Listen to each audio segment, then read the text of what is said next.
مرکز مطبوعات ریاست وزارت کارهای داخلی دوشنبه خبر داد که در پایتخت تاجیکستان اخیراً یک زن را برای بدگفتاری در نقلیات جمعیتی دستگیر کرد و جریمه بست. به گفته مقامات تنها اینکه او در تربیتش کودک شیرمک داشت، ستاره گزیوه را از حکم حبس نجات داد. میلیسیای دوشنبه در گزارشش میگوید زن مادر را پیش از همه برای عفت و پاکدامنی و اخلاق حمیده انسانی همگان احترام نموده نسبتش ارجگذاری مینمایند.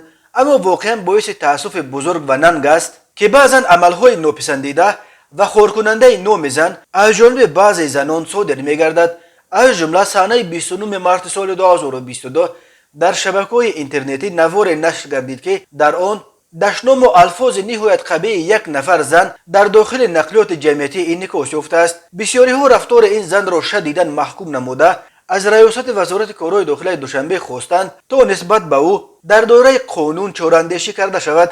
مرکز مطبوعات میلیسیای دوشنبه میگوید در نتیجه براه ماندن یک قطار چاره‌بینی‌های اپراتیوی جستجویی معین کرده شد که این نفر شهروند گزیوه ستاره سال تولدش 1987 زاده و ساکن شهر ایسار کوچه ساختمانچیان صاحب 6 فرزند می باشد که قبلا برای صادر نمودن جنایت دزدی با ماده 244 کودکس جنایتی جمهوری تاجیکستان سود شده است. ضمن سنجش پرسش شاهدان و دستگیر شده معین گردید که حادثه مذکور صحنه 28 مارس سال جاری تقریبا ساعت 15:00 دقیقه در داخل افت-ماشین مسافرکشانی جمعیتی شهر دوشنبه صادر گردیده است. نامبرده پوره به گناه صادر نموده خود اقرار گردیده عذرخواهی نمود. گفته می شود در اطلاعیه میلیسیا با نظرداشت حالتهای مذکور از جانب کارمندان میلیسیای پایتخت نسبت به گزی و ستاره طبق طلبات ماده 460 مایداو باشی کودکس حقوق ویرانکنی ماموری جمهوری تاجیکستان پروتکل ماموری ترتیب داده شده از جانب دادگاه شرطاً برای به تربیت خود داشتن کودک نابالغ